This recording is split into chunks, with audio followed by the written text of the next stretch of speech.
नमस्कार, स्वागत है आप सभी का। मैं हूं कृतिका और देश का सबसे भरोसेमंद चैनल डीडी न्यूज पर लेकर हाजिर हूं आपका अपना पसंदीदा शो खबरों का सरपंच न्यूज पंच। और इस कार्यक्रम के जरिए हम आप तक हर रोज वो तमाम खबरें पहुंचाते हैं जिन पर रहती है हम सभी की नजर, क्योंकि न्यूज पंच में सिर्फ खबर नहीं होती बल्कि होती है हर खबर की पूरी पड़ताल।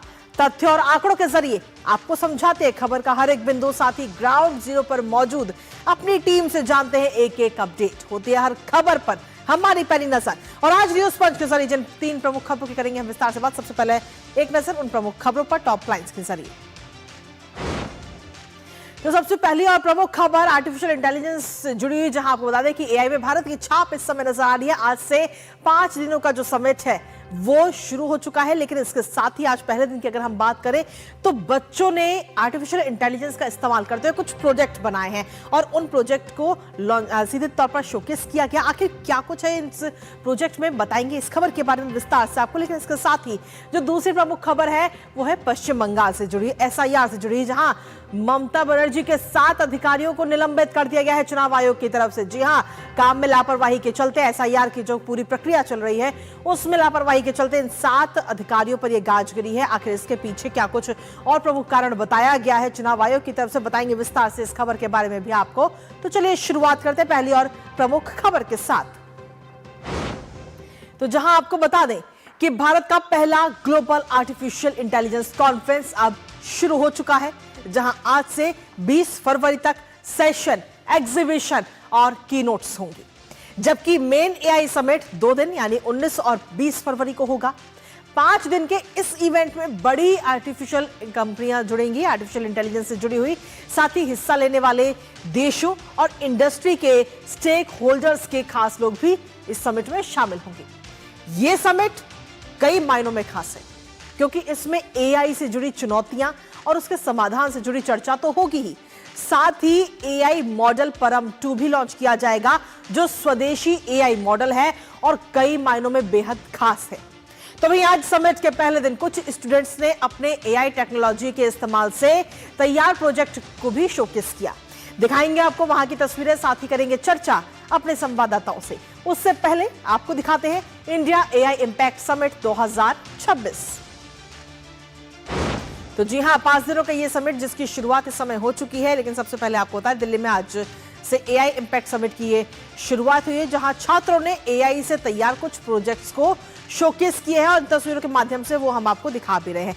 सुषमा स्वराज भवन में इन प्रोजेक्ट्स को दिखाया गया है सीधे तौर पर, और अनाज भंडारण से जुड़े एआई रोबोट ये तैयार किए गए हैं। किस तरीके से ये काम करेंगे वो भी आप देख पा रहे हैं। और सोचिए कि सिर्फ 11वीं की छात्रा ने इस रोबोट को तैयार किया है जो अनाज स्टोरेज की पूरी निगरानी का काम करेगा। अनाज का जो नुकसान होता है उससे बचाने में ये रोबोट आगे आने वाले समय में, भविष्य में मददगार साबित होगा। और खासतौर पर इस रोबोट को चलाने के लिए किसी इलेक्ट्रिसिटी की जरूरत नहीं है, बल्कि ये सोलर सिस्टम से चलने वाला ये रोबोट है जिसने सभी का ध्यान वहां पर खींचा है। तो सिर्फ एक ये रोबोट नहीं बल्कि और भी कई सारी चीजों की अगर हम बात करें तो वहां पर बच्चों ने शोकेस की है, जो अपने आप में ये कहती है कि आर्टिफिशियल इंटेलिजेंस का जो युग है वो और भारत के लिहाज से काफी अहम होने वाला है, क्योंकि भारत हर क्षेत्र में आत्मनिर्भर हो रहा है और हर क्षेत्र में आज की तारीख में आर्टिफिशियल इंटेलिजेंस यानी कि एआई का इस्तेमाल किया जा रहा है। और अनाज के नुकसान से बचाने के लिए किस तरीके से एआई का इस्तेमाल कर सकते हैं ये 11वीं की छात्रा ने इस प्रोजेक्ट के जरिए बताया। लेकिन इसके साथ ही इंडिया एआई इंपैक्ट एक्सपो 2026 जो कि आज से शुरू हुआ है भारत मंडपम में, आज से इसकी शुरुआत हुई और प्रधानमंत्री नरेंद्र मोदी इसका शाम को उद्घाटन करते हुए नजर आएंगे, जिसके बाद में कल से सभी के लिए ये एक्सपो ओपन हो जाएगा यानी खुल जाएगा। आप भी वहां पर जा सकते हैं और 20 फरवरी तक इसका आयोजन किया जाएगा। साथ ही आपको बता दें कि इस बार की जो थीम है, भारत की तरफ से जो थीम रखी गई है वो है पीपल, प्लेनेट एंड प्रोग्रेस के सिद्धांत पर ये पूरा आधारित है। 300 से ज्यादा पवेलियन और लाइव प्रदर्शन यहां पर होंगे। 600 से ज्यादा स्टार्टअप इसमें हिस्सा लेते हुए नजर आएंगे। और इसके साथ ही क्योंकि एक तरह से हम देखें तो भारत सरकार लगातार स्टार्टअप्स को बढ़ावा दे रही है और ऐसे में ये 600 स्टार्टअप वहां पर नजर आने वाले हैं। जो प्रदर्शनी लगाई गई है उन प्रदर्शनियों में 13 देशों के पवेलियन भी शामिल है, जिसमें इन देशों की अगर हम बात करें तो ऑस्ट्रेलिया इसमें शामिल है, जापान इसमें शामिल है, रूस है, यूके है, France, Germany, Italy, Netherlands, Switzerland, Serbia, Estonia और ताजिकिस्तान, ये तमाम वो देश जो इसमें शामिल होते हुए नजर आ रहे हैं। और इसके साथ ही जो अफ्रीका का पवेलियन है वो भी आज एक्सपो में सजेगा। इस पूरे 5 दिन की अगर हम बात करें तो इसमें करीब 2.5 लाख से ज्यादा मेहमानों के आने की पूरी उम्मीद है, जिनको ध्यान में रखते हुए सुरक्षा व्यवस्था भी खासतौर पर इंतजाम किए गए हैं। 500 से ज्यादा सेशन इन 5 दिनों में आयोजित किए जाएंगे, जहां अलग अलग विभिन्न मुद्दों को लेकर चर्चा होगी। पैनलिस्ट चर्चा करेंगे आपस में और मंथन करते हुए नजर आएंगे। और जब मंथन करेंगे तो सीधी सी बात है कि अमृत भी निकलेगा। 3250 से ज्यादा वक्ता और पैनल सदस्य इसमें शामिल होते हुए नजर आएंगे। साथ ही एआई में भारत की छाप इस बार नजर आ रही है। कैसे वो भी आपको बता दें, क्योंकि एआई के व्यवहारिक की अगर हम बात करें तो व्यवहारिक प्रदर्शन का राष्ट्रीय मंच ये बनता हुआ नजर आ रहा है। 5 दिनों का ये समिट और नवाचार व्यापक स्तर पर लागू यहां पर होता हुआ नजर आएगा। आम नागरिकों तक जो टेक्नोलॉजी है वो पहुंचेगी, फिर चाहे वो शहरी क्षेत्र का हो या फिर ग्रामीण क्षेत्र का हो। केंद्र और राज्य सरकारें एक साथ आएंगी, एक साथ काम करेंगे आर्टिफिशियल इंटेलिजेंस को लेकर। और एआई तंत्र में अंतर्राष्ट्रीय सहयोग का भी सीधे तौर पर प्रदर्शन इन 5 दिनों के अंदर हमें देखने को मिलेगा। साथ ही आपको बता दें, जहां अंतर्राष्ट्रीय सहयोग तो है ही, राज्य सरकार और केंद्र सरकार मिलकर काम कर रही है एआई को लेकर, लेकिन इसके साथ ही वैश्विक टेक्नोलॉजी फर्म, स्टार्टअप्स और शिक्षाविद भी इसमें शामिल होंगे और अपनी अपनी बात यहां पर रखते हुए नजर आएंगे। रिसर्च इंस्टीट्यूट्स एक साथ एक मंच पर हमें नजर आएंगे। तो सीधे तौर पर एक ये बड़ा मंच 5 दिनों तक ये मंच चलेगा, जहां पर मंथन होगा, एआई से जुड़ी चर्चाएं होंगी। एआई तंत्र के भीतर नई साझेदारियों को भी बढ़ावा मिलेगा। नए और ज्यादा व्यवसायिक अवसर भी इसके जरिए पैदा होते हुए नजर आएंगे। तो रोजगार के क्षेत्र से भी ये अपने आप में काफी अहम और काफी खास है। इसके साथ ही भारत का जो अपना एआई मॉडल है उसे भी आज लॉन्च किया जाएगा, क्योंकि इससे पहले अगर हम देखें तो विदेशी मॉडल के जरिए हम सभी इस्तेमाल कर रहे हैं एआई का, लेकिन अब जब परम 2 को लॉन्च किया जाएगा तो वो अपने आप में बेहद ही खास है, क्योंकि भारत आत्मनिर्भर भी बन रहा है। 17 अरब पैरामीटर वाला बहुभाषी मॉडल है परम 2, जो कि देश में 22 भाषाओं में ये पूरी तरह से काम करने में पूरा सक्षम है। चैट जीपीटी या फिर जेमिनाई जैसे जो विदेशी प्लेटफॉर्म हैं उनसे ये पूरी तरह से अलग है और कोई भी व्यक्ति इसका बेहद ही आसानी के साथ इसका इस्तेमाल किया जा सकता है। सरकारी संस्थान या फिर सरकारी संस्थान की अगर हम बात करें तो वहां पर इसका इस्तेमाल होगा। और खास बात यह है कि बिना इंटरनेट के ही आप इसको चला सकते हैं, आप इसका इस्तेमाल कर सकते हैं, जबकि जो विदेशी एआई मॉडल है बिना इंटरनेट के आप उनका इस्तेमाल नहीं कर सकते हैं। इस प्रोजेक्ट पर अभी तक 1135 करोड़ रुपए खर्च किए जा चुके हैं। डेटा सुरक्षा के मोर्चे पर भी ये जो एआई है वो सब पर परम 2 भारी पड़ता हुआ नजर आएगा, क्योंकि सुरक्षा के लिहाज से भी ये काफी मजबूत है और साथ ही बिना इंटरनेट के आप इसका इस्तेमाल कर सकते हैं। हमारे साथ हमारे सहयोगी शैलेंद्र मिश्र इस वक्त जुड़ गए हैं, सीधा उनका रुख करेंगे। शैलेंद्र, सीधे तौर पर अगर हम देखें तो पूरा विश्व जो है वो इस समय भारत को काफी उम्मीद भरी निगाहों के साथ देख रहा है एआई के क्षेत्र में, और 5 दिनों के इस समिट में एआई को लेकर मंथन होगा तो अमृत भी जरूर निकलेगा। शैलेंद्र, देखिए कृतिका, पूरी दुनिया भारत की तरफ क्यों देख रही है, इसके कई कारण हैं। पहली बात तो है कि भारत जब अगुवाई करता है तो हम देखते हैं कि जो तमाम उत्पाद हैं वो दरअसल लोगों की पहुंच तक हो और उनकी जो अफोर्डेबिलिटी है वो सबसे बेहतर होती है। आपने देखा कि डिजिटल पेमेंट सिस्टम में किस तरह से भारत यूपीआई ने अगुवाई की और तमाम देश अब उसको अपना रहे हैं। तो एक तो पहली बात है कि लागत कम होती है और हम कोई इस तरह के हमारे यहाँ टेक्नोलॉजी पर एक तरह से देखें कि उसे किसी दूसरे देश को लेने में इतनी दिक्कत नहीं सामना करना पड़ता या उतनी शर्तें नहीं होती। तो इसलिए दुनिया देख रही है कि भारत में जब भारत द्वारा विकसित एआई मॉडल अलग अलग होगा तो उससे अलग अलग सेक्टर्स में जो ग्रोथ है उसको आगे बढ़ाने में बहुत मदद मिलेगी। और इसीलिए दुनिया देख रही है। देखिए, जब आईटी क्रांति आई थी तो हमने देखा था कि उसमें एक बड़ी पहल भारत की तरफ से हुई थी और जब तमाम मानव संसाधन आप देखें आईटी पेशेवर दुनिया की कंपनी चाहे जो हो, चाहे जितनी बड़ी एमएनसी हो, लेकिन उसके बड़े बड़े पदों पर आप देखिए वो भारतीय पेशेवर काम करते हैं। तो ये दिखाता है कि भारत उस लिहाज से भी कि दुनिया में जो भविष्य में जो मांग पैदा होने वाली है एआई सेक्टर में पेशेवरों की, उसकी आपूर्ति के लिए भी भारत बहुत अहम है। इसलिए आप देखिए एआई में पढ़ाई हो या फिर अलग अलग कोर्स हो, उनकी आप देखें कि बड़ी संख्या में वो भारत में उसमें शुरुआत हो चुकी है और अगले कुछ वर्षों में उसके नतीजे दिखेंगे।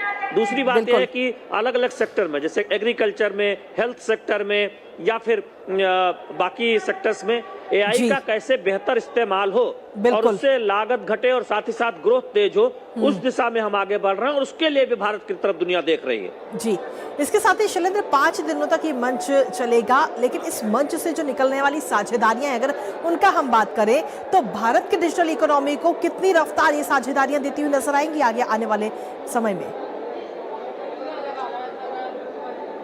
देखिए, एआई की जब हम बात करते हैं तो दरअसल भविष्य में दुनिया बहुत बदलेगी, अलग अलग सेक्टर्स में, ये हम सब जानते हैं। तो जरूरत इस बात की है कि अगर किस दुनिया में किसी भी देश में किसी भी कंपनी के पास कोई विशेषज्ञता है तो वो दूसरे देश के साथ या फिर कंपनियों के साथ एक साझा दृष्टिकोण अपनाकर एक साथ मिलकर काम करे और जिससे कि ज्यादा से ज्यादा लोगों को उसका फायदा हो। और आप देखिए कि इसकी वजह से हमने देखा है कि तकनीक के क्षेत्र में तमाम साझेदारियां हुई हैं, जैसे सेमीकंडक्टर में भारतीय कंपनियां और जो बाहर की कंपनियां हैं वो साझेदारी कर रही हैं, जिससे दुनिया को ज्यादा चिप उत्पादन हो, भारत की डिजाइनिंग कैपेबिलिटी का फायदा हो। तो इस तरह से भारत में जो एआई तकनीक विकसित हो रही और उसका जब फायदा हम देखेंगे दुनिया की तमाम कंपनियों को मिलेगा और जब साझेदारी आगे बढ़ेगी तो दुनिया को फायदा होगा। तो सस्ते विकल्प मिलेंगे, बड़े स्तर पर अलग अलग सेक्टर में जो एआई टेक्नोलॉजी आगे बढ़ रही है उसका फायदा मिलेगा और इसका सीधा फायदा उस सेक्टर को मिलने वाला है, चाहे वो हेल्थ केयर सेक्टर हो या एग्रीकल्चर सेक्टर हो या फिर एजुकेशन में हम एआई के इस्तेमाल की बात कर रहे हैं। तो ये सब अंततः लोगों को फायदा हो तो ये तभी हो सकता है जब कुछ कंपनियां साझेदारी करें, अलग अलग देशों में उसकी पहुंच बढ़े और लोगों तक उसकी पहुंच बढ़े और उसकी अफोर्डेबिलिटी भी हो कि लोग उस पर उसका इस्तेमाल कर सके। सिर्फ सुने नहीं कि एआई आ रहा है, रोबोट आ रहा है या इस तरह, उसका वास्तविक इस्तेमाल हो वो तभी हो सकता है जब बड़े स्तर पर उसका उत्पादन हो, कई कंपनियों की भी साझेदारी हो, चूंकि किसी कंपनी के पास विशेषज्ञता होगी, किसी कंपनी के पास निर्माण क्षमता होगी और तभी दुनिया उसका फायदा ज्यादा से ज्यादा ले पाएगी। तो उस लिहाज से यह जो सम्मेलन है ये बहुत महत्वपूर्ण होने वाला। बिल्कुल, और ये सम्मेलन काफी महत्वपूर्ण है भी क्योंकि भारत खुद कह रहा है कि सर्वजन हिताय सर्वजन सुखाय, और इस बार की थीम की अगर हम बात करें तो पीपल, प्लैनेट और प्रोग्रेस। क्या एआई वास्तव में इन तीनों क्षेत्रों में संतुलन बनाता हुआ नजर आएगा? लेकिन निश्चित तौर पर आप देखिए, जब आईटी क्रांति आई थी तब बड़ी चर्चा हुई थी कि इससे क्या बदलाव होने वाला है, कंप्यूटर के जरिए क्या कुछ कार्य क्षेत्र में बदलाव होने वाला है। लेकिन हमने देखा कि कंप्यूटर क्रांति ने, जो आईटी क्रांति आई, उसने दुनिया कितनी आसान की, लाखों रोजगार तो आप कहें कि करोड़ों रोजगार देश और दुनिया में पैदा किए। आप देखें कि आज तो तमाम शहर सिर्फ इसलिए आगे बढ़े हैं क्योंकि वहां पर आईटी क्रांति आई है। आईटी की तमाम बड़ी कंपनियां यहाँ पर है, न केवल भारत में बल्कि आप दुनिया भर के आप तमाम उभरते हुए कई शहर देखें तो उनमें आईटी कंपनियों का बहुत योगदान है। तो इस तरह से जब एआई उससे आगे की चीज आई है तो निश्चित तौर पर हम अगले 1 दशक में देखेंगे कि इसका इस्तेमाल बढ़ेगा, अगले अगले सेक्टर्स में नई जॉब्स आएंगी, साझेदारी बढ़ेगी और अंततः उस सेक्टर में ग्रोथ देखेंगे जहां पर इस एआई का उपयोग किया जाएगा। ठीक है, हमारे साथ में इस समय नीरज भी जुड़ गए हैं तमाम और जानकारी के साथ में। नीरज, आपके पास में आना चाहेंगे। सीधे तौर पर अगर हम देखें तो भारत सरकार ने पिछले कुछ सालों में स्टार्टअप्स को भी काफी बढ़ावा दिया है और ऐसे में इस समिट में भी 600 से ज्यादा स्टार्टअप हिस्सा लेते हुए नजर आ रहे हैं। तो आखिर उनमें कितना उत्साह है और इस समिट से उन स्टार्टअप में किस तरीके की उम्मीदें नजर आती हैं? नीरज, देखिए, बिल्कुल आप देखें कि स्टार्टअप को लेकर प्रधानमंत्री नरेंद्र मोदी ने भी काफी पहले से ही पहल किया और उसका नतीजा ये भी है कि देश में आज स्टार्टअपों की जो संख्या है वो दुनिया के दूसरे मुल्कों से काफी ज्यादा है और स्टार्टअप के मामले में एआई के क्षेत्र में भी बड़ी संख्या में जो स्टार्टअप हैं वो शुरू हुए हैं। आप देखें कि जिस थीम का आप जिक्र करते हैं, सर्वजन हिताय सर्वजन सुखाय, बहुजन हिताय बहुजन सुखाय, यानी कि सभी के लिए एआई हो और सभी के लाभ के लिए एआई का जो प्रयोग है वो किया जाए। आप देखें कि आज कोई भी क्षेत्र ऐसा नहीं है जहां पर एआई का प्रयोग ना किया जाए।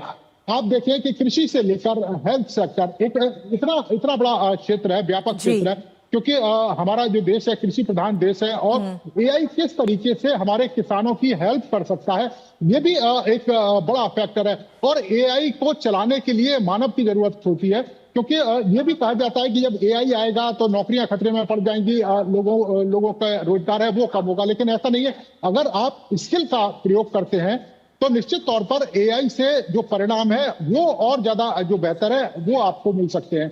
वसुधैव कुटुंबकम की जो भावना है वो भारत की शुरू से ही रही है। हमारे प्राचीन मुनियों की वेदों की ये धारणा रही है कि हम पूरी दुनिया के लिए करें। आप देखें कि ग्लोबल साउथ में पहला ये एआई समिट हो रहा है। हम ग्लोबल साउथ को एक तरीके से लीड कर सकते हैं। ग्लोबल साउथ की तमाम समस्याओं का जो समाधान है वो एआई के माध्यम से कर सकते हैं। भारत के अंदर भी जो तमाम क्षेत्र है जहां पर एआई का प्रयोग करके न केवल हम अपने स्किल को बेहतर कर सकते हैं बल्कि सुविधाओं में और ज्यादा जो बेहतरी है वो कर सकते हैं। 2047 तक अगर भारत को विकसित भारत बनना है तो उसमें एआई की एक बड़ी भूमिका है। और आप देखें कि ग्लोबल लेवल पर तमाम जो लीडर्स हैं, इसके अलावा बड़ी बड़ी कंपनियां हैं, उनके सीईओज हैं, यहाँ पर बैठेंगे और एक बेहतरीन जो मॉडल है एआई का आने वाले समय में भारत किस तरीके से एआई के क्षेत्र में अग्रणी भूमिका निभा सकता है, दुनिया को किस तरीके से कुछ दे सकता है एआई के क्षेत्र में, उस लिहाज से ये काफी बड़ा सम्मेलन होने जा रहा है। बिल्कुल, और सीधे तौर पर इसीलिए मैंने शुरुआत में ही कहा कि ग्लोबली तौर पर अगर हम देखें तो हर किसी की नजर इस समय भारत पर है। शैलेंद्र, जिस तरीके से नीरज जी ने भी बताया कि ग्लोबली तौर पर तो सबकी नजर है ही, और इस बार जो ये 5 दिन का समिट है उसमें 13 देशों के पवेलियन भी यहां पर मौजूद है। इस मौजूदगी में भारत को टेक्नोलॉजी डिप्लोमेसी में किस तरीके का फायदा मिल सकता है? देखिए, दुनिया क्यों इस एआई समिट के लिए इतनी उत्सुकता से देख रही है। पहली बात तो है कि जिन देशों में एआई काफ़ी अग्रणी तौर पर वो आगे बढ़े हैं, भारत जब उत्पादन करता है या भारत भी जब कोई तकनीक विकसित होती है तब वो उसकी पहुंच आम लोगों तक हो, ये सुनिश्चित होता है। यानी कि हम इस मामले में जाने जाते हैं कि न केवल हम प्रचुर मात्रा में या प्रचुर संख्या में हम जानते हैं कि हम स्किलिंग करते हैं और हमारे जो पेशेवर है वो तमाम कंपनियों में काम कर सकते हैं, वो एक मददगार होगा। एआई की उभरता हुआ सेक्टर है। दूसरी बात यह है कि जब हम भारत में कोई स्वदेशी आधारित एआई तकनीक बनेगी तो उसकी उपलब्धता भी तेजी से बढ़ेगी और उसकी अफोर्डेबिलिटी भी खूब होगी। बाकी अन्य देशों के मुकाबले वो एक तरह से देखें कि काफी बेहतर ऑप्शन होगा। इसलिए हम तकनीकी साझेदारी की बात करते हैं और ये भारत ने बाकी सेक्टर्स में पहले कर दिखाया है। अगर आप आईटी सेक्टर में देखें या उससे इतर भी अगर आप देखें कि तमाम भारतीय कंपनियां हैं जिनकी ग्लोबल साझेदारी बहुत फायदेमंद रही है दुनिया के लिए। तो अब जब हम जिस ग्लोबल साउथ की बात हमारे सहयोगी नीरज कर रहे थे, वहाँ की जो तमाम चुनौतियां अलग अलग सेक्टर्स की, उसमें एआई का इस्तेमाल कहाँ तक हो सकता है, भविष्य में जो एआई की तकनीक इजाद होगी उसका इस्तेमाल कहाँ तक होगा, कैसे उससे आम लोगों को फायदा होगा, उसमें जो भारतीय कंपनियों की जो भूमिका है वो बहुत अहम रहने वाली है। इसीलिए हम तकनीकी साझेदारी की बात कर रहे हैं और इसलिए दुनिया हमारी तरफ देख रही है कि भारत में जो एआई के उत्पाद है उनसे दुनिया की तमाम चुनौतियों से निपटा जा सकता है और तमाम सेक्टर्स की जो ग्रोथ है वो और आगे ले जाया जा सकता है। क्योंकि आप देखें कि दुनिया के तमाम देश, वहां पर मानव संसाधनों की भी कमी है और साथ ही साथ स्किल लोगों की भी कमी है, तो वो कमी भारत पूरा कर सकता है। और अगर तकनीक में हम उभरते हैं, एआई में हम अग्रणी होते हैं, तो निश्चित तौर पर उसका तो शानदार अतिरिक्त फायदा मिलने ही वाला। चलिए, बहुत बहुत शुक्रिया शैलेंद्र और साथ ही नीरज, आपका भी बहुत बहुत शुक्रिया तमाम जानकारी और अपडेट्स हमारे साथ साझा करने के लिए, इस महत्वपूर्ण खबर से जुड़ी हुई। और इसी के साथ चलिए अब न्यूज पंच में रुक कर लेते हैं हमारी अगली महत्वपूर्ण खबर का, जहां पश्चिम बंगाल में आने वाले कुछ हफ्तों में ही विधानसभा चुनाव की तारीखों का ऐलान हो सकता है और उससे पहले चुनाव आयोग का डंडा चलता हुआ नजर आया है ममता बनर्जी के अफसरों पर। जी हाँ, इलेक्शन कमीशन का ये एक्शन एसआईआर यानी कि मतदाता सूची विशेष गहन पुनरीक्षण से जुड़ा हुआ है, जहां चुनाव आयोग ने पश्चिम बंगाल में 7 अधिकारियों को तत्काल प्रभाव से निलंबित कर दिया है। चुनाव आयोग ने इन अधिकारियों पर गंभीर कदाचार, कर्तव्य में लापरवाही और वैधानिक शक्तियों के दुरुपयोग के आरोप लगाए हैं। आखिर किन जिलों के अधिकारियों पर यह गाज गिरी है, बताएंगे आपको, साथ ही करेंगे चर्चा। उससे पहले आपको दिखाते हैं बंगाल में एईआरओ पर गिरी इलेक्शन कमीशन की गाज। तो जी हां, इलेक्शन कमीशन ने एसआईआर मामले में ये बड़ी कार्रवाई की है और 7 अधिकारियों को सस्पेंड किया गया है। ड्यूटी में लापरवाही करने वाले 7 अधिकारियों को सस्पेंड किया गया। मतदाता सूची पुनरीक्षण में लापरवाही पर यह बड़ी कार्रवाई चुनाव आयोग की तरफ से की गई है और 5 जिले 5 जिलों के 7 एआरओ को सीधे तौर पर निलंबित किया गया, सस्पेंड किया गया है। अनुशासनात्मक कार्रवाई के सीधे तौर पर यह आदेश दिए गए हैं। साथ ही आपको बता दें कि संबंधित कैडर नियंत्रक प्राधिकरण पर को भी इन 7 अधिकारियों पर कार्रवाई करने के निर्देश चुनाव आयोग ने दिए हैं। और इन जिलों की अगर हम बात करें तो ये 5 जिले हैं, जिसमें मुर्शिदाबाद शामिल है, 24 परगना शामिल है, इसमें जलपाईगुड़ी जिला इसमें शामिल है, जहां पर कदाचार और कर्तव्य में लापरवाही का ये पूरा मामला सामने आया है। और शक्तियों के दुरुपयोग पर अब ये शिकंजा चुनाव आयोग की तरफ से कसा गया है और 7 अधिकारियों को निलंबित कर दिया गया है। साथ ही उनके कैडर को भी जानकारी दी गई है और उन्हें भी कार्रवाई करने की बात कही गई है कि आप भी इन 7 अधिकारियों पर कार्रवाई करें। तो सीधे तौर पर यह बड़ी कार्रवाई की गई क्योंकि आगे आने वाले कुछ ही हफ्तों में चुनाव आयोग की तरफ से तारीखों का ऐलान हो सकता है पश्चिम बंगाल में विधानसभा चुनाव के लिए। लेकिन इसके साथ ही चुनाव आयोग ने जहां एक तरफ ये कार्रवाई कही, इसके साथ ही मुख्य सचिव को सीधे तौर पर निर्देश दिए हैं। क्या है ये निर्देश, वो भी आपको बताते हैं। सीधे तौर पर ये निर्देश दिए गए हैं मुख्य सचिव को कि चुनाव आयोग ने मुख्य सचिव को पत्र लिखा और सुप्रीम कोर्ट के निर्देश का पालन करने के लिए ये पत्र लिखा गया है, क्योंकि ये पूरा मामला सुप्रीम कोर्ट तक भी पहुंच चुका था, आपको याद होगा, और सुप्रीम कोर्ट ने निर्देश दिए थे। जिसके बाद में अब सुप्रीम कोर्ट के निर्देश का पालन करने के लिए पत्र लिखा गया। 9 फरवरी के आदेश का पालन करने की सख्त हिदायत दी गई है मुख्य सचिव को। और इसमें कहा गया कि फॉर्म 7 का त्वरित निपटारे के निर्देश, त्वरित उसको निपटाया जाए तुरंत ही। मतदाता नाम पर आपत्ति के लिए फॉर्म 7 जो है वो अनिवार्य है और कानून व्यवस्था पर डीजी हलफनामे का भी इसमें जिक्र किया गया है। और वहीं इस पूरे मामले को लेकर के भारतीय जनता पार्टी भी अब हमलावर होती हुई नजर आई है और बीजेपी ने उस पूरे मामले पर क्या कुछ प्रतिक्रिया दी है वो आपको सुनाते हैं, फिर करेंगे चर्चा अपने संवाददाता से। ममता बनर्जी जो है कितनी जमीन तक धंस सकती है और वहां की पुलिस और वहां का प्रशासन पंगु हुआ है। उनको समझ लेना चाहिए ममता मैडम जा रही हैं। जो समय की मांग है एसआईआर ठीक तरीके से हो, अधिकारी कानून के तहत काम करें, किसी प्रेशर दबाव में अगर काम करेंगे तो ममता जाने के बाद उनको दिक्कत महसूस होगी। निश्चित रूप से पश्चिम बंगाल के जो अधिकारी हैं वो पश्चिम बंगाल सरकार के अधिकारी कम ममता बनर्जी और टीएमसी के अधिकारी के रूप में काम करते हुए ज्यादा दिखाई पड़ते हैं। यह संकेत और संदेश है उन अधिकारियों के लिए जो चुनाव आयोग के निर्देशों का पालन न करके टीएमसी और अभिषेक और ममता बनर्जी के आदेश और निर्देश का पालन करते हैं। और इसी पर ताजा अपडेट लेते हैं। हमारे साथ में हमारे सहयोगी सौरभ दत्ता इस वक्त जुड़ गए हैं। सौरभ, सीधे तौर पर 7 अधिकारियों पर यह बड़ी कार्रवाई चुनाव आयोग की तरफ से की गई है। कृतिका, देखिए 28 तारीख को फाइनल वोटर लिस्ट आने वाला है बंगाल का एसआईआर का, जो सुप्रीम कोर्ट के हियरिंग के बाद जो डेट तय हुआ है उसके हिसाब से 28 फरवरी को फाइनल वोटर लिस्ट पब्लिश होगा। उससे पहले जो 12 दिन समय है अभी तक, जहां पे जांच चल रही है, वेरिफिकेशन का काम चल रहा है, सुपर चेकिंग चल रहा है। और इस सुपर चेकिंग के तहत सिर्फ ये 7 ऑफिसर्स नहीं, आने वाले दिनों में ऐसा अंदाजा लगाया जा रहा है कि कुछ और भी ऑफिसर्स के नाम आ सकते हैं। क्यों आ सकते हैं?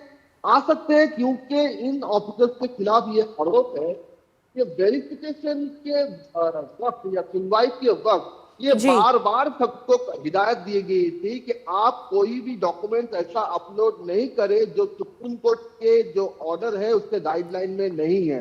एसआईआर में कौन कौन डॉक्यूमेंट मान्यता मिलेगी उनको, ये सुप्रीम कोर्ट के ऑर्डर में भी साफ तरीके से लिखा हुआ है।